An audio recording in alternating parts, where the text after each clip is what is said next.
참 예수님, 오늘은 4월 16일이며 부활 제2주간 금요일입니다.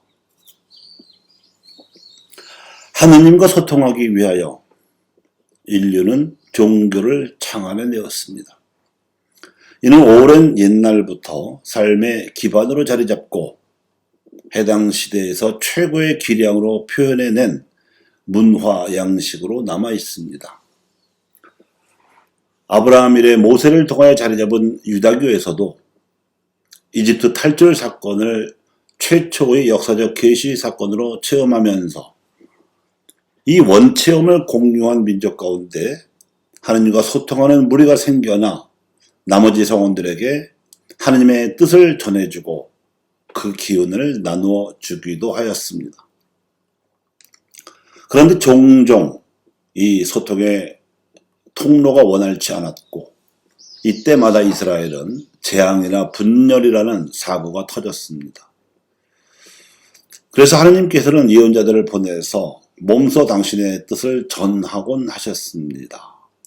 그런데 이 같은 간헐적이고 개별적인 방식으로는 이스라엘 민족을 하느님의 백성으로 양육하는 데에 근본적인 한계가 있었습니다.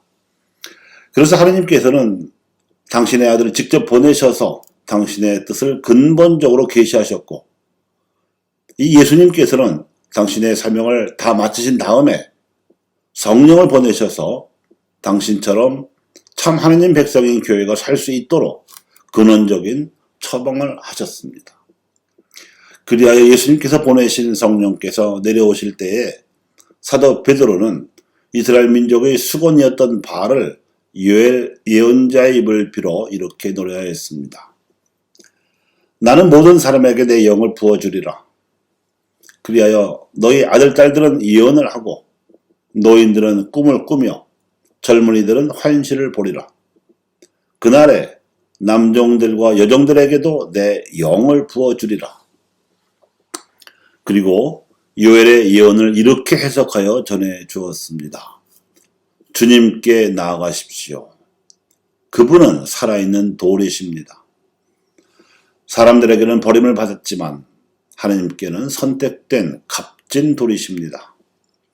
여러분도 살아있는 돌로서 영적 집을 짓는 데에 쓰이도록 하십시오. 그리하여 하느님 마음에 드는 영적 제물을 예수 그리스도를 통하여 바치는 거룩한 사제단이 되십시오.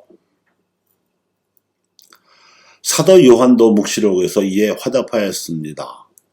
주님께서는 그들이 우리 하느님을 위하여 한 나라를 이루고 사제들이 되게 하셨으니 그들이 땅을 다스릴 것입니다. 이러한 예언자적이고 사도적인 정통 노선에 따라서 제2차 바티칸 공회의 교부들은 이렇게 선언한 바 있습니다. 평신도는 사도적 수용의 권리와 의무를 머리이신 그리스도와의 일치에서 받는다. 세례 성사로 그 제자가 되고 견진 성사로 성령의 힘을 받아 사도가 되며 사도직을 수행할 기운을 받았다. 공회가 이렇게까지 선언하게 이른 배경과 이유는 초대교회와 고대교회 시대까지만 해도 하느님과 소통하는 신자들 무리가 주류를 이루고 있었으나 성직자들의 권한이 강화되는 제도화가 진행되면서 급격하게 성직자 집단과 평신도 집단 사이의 거리가 멀어지고 수준도 벌어지면서 성직자들의 관료화, 직업화, 독점화 현상과 병행하여 평신도들의 우민화, 주변화, 객체화 사태가 걷잡을 수 없이 커져 버렸기 때문입니다. 이러한 위기가 닥치면 결과적인 현상의 요체는 평신도들이 그리스도인으로서의 정체성을 상실하게 되는 사태입니다. 즉 종교적 유랑민들처럼 종교 집단의 소속을 함부로 바꾸기도 하고, 더 큰 문제는 평신도들의 삶의 현장인 가정과 직장 그리고 세상에서 신앙을 증거하거나 복음을 선포하는 일에 마비가 왔기 때문입니다. 요즘도 우리 한국 가톨릭교회에서 짠맛을 잃어버린 소금이 되어버린 사태가 일상화되고 있습니다. 신자가 아무리 늘어나도 사회가 밝아지지 않는 것입니다. 이런 와중에 성직자들의 양성을 담당한 당사자들이나 이런 식의 양성을 받은 성직자 당사자들은 주어진 성무에 기술적이고 실무적인 이해관계에 몰두하는 기능인이나 직업 관료가 되어버리는 현상이 두드러지고 있는 중입니다. 이런 지경에서는 시대의 징표를 통해 건네시는 하나님의 말씀이 무시될 수밖에 없고, 기계적으로 파스카 제사가 봉헌된다고 해도 말씀의 권위가 땅바닥에 떨어질 수밖에 없습니다. 성령과의 소통으로 인한 떨림이 없으니 세상 누구에 대해서도 아무런 울림을 주지 못하는 일들이 흔하게 벌어지는 것입니다.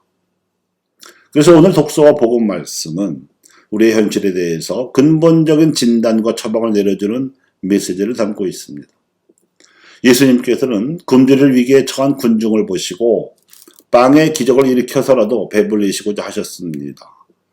그러나 이 배불림은 반드시 육신의 배고픔만을 해결하고자 하는 것이 아니었으며 육신의 배고픔을 외면하고자 하는 것도 아니었습니다.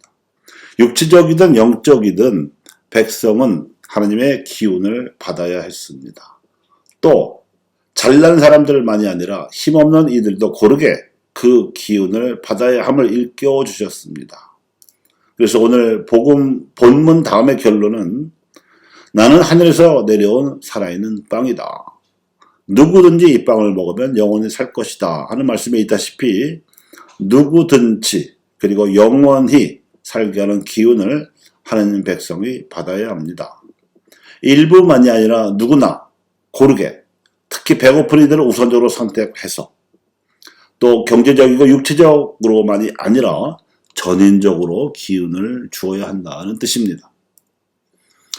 관료화, 제도화로 나타나는 영적 퇴보 대신에 교회의 주류인 평신도들을 각성시키기 위해서는 현재의 구조와 문화를 복음적으로 쇄신시키는 과제가 급선무일 텐데 이 쇄신 과정에서 가말리엘이 가르친 관용의 자세, 하나님의 관점에서 보는 자세가 더없이 소망스럽습니다.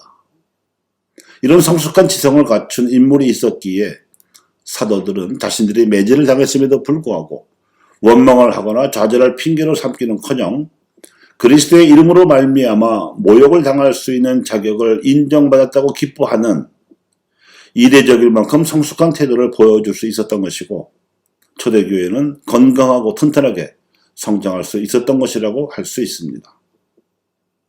감사합니다.